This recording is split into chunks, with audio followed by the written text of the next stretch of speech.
what was in the little box. You've probably already seen that a little bit, but so the box is actually not a full, it does have the neat little clasps on it like the last box I shared, but it's actually not really a box. It is a photograph. It is broken, or it's worn out basically, but how neat. And so here it is, if you can see it up close. I think that it is, as I've looked into things, I'm not well knowledge on photographs at all, but it is a vintage photograph that was placed in here. I believe it is in, I think it's called an ambrotype, which means, and I may be saying all this completely wrong, like pronouncing it wrong.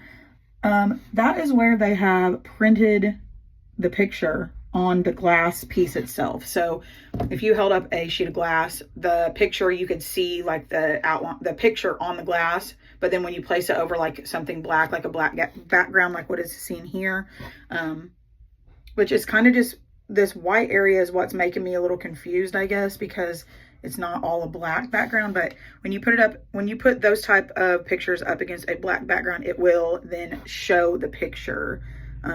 Like you can, it's crazy how it works, and so much, like, I don't know, it's just so neat how it works. But this white part where it's still showing up is making me wonder if it's a tin type in here, which is basically a picture on a tin piece of material that is printed onto a tin piece, basically a piece of tin. And so when you have a glass picture over it, when you look at the tin type, you can see the full picture and on the tin piece. If you're looking at an ambrotype, you cannot see the full picture. You can just see somewhat of the dark parts of the picture parts. And then when you place it on a black background, then you can see like the full picture.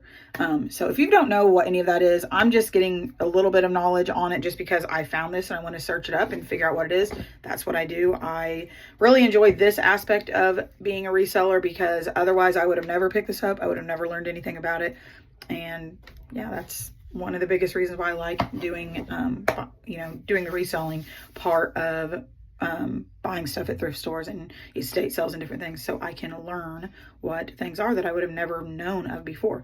I did pick it up though because I just thought it was so cool. So if you have any other knowledge on this, or if I'm completely telling the wrong thing, or what, tell me what you think. Which one do you think it is here when you're looking at this? I'll put a just still picture at the end of this video so you can look it up. But thanks for following if you followed me from my last video, and I'll talk to you guys in my next one. Bye guys.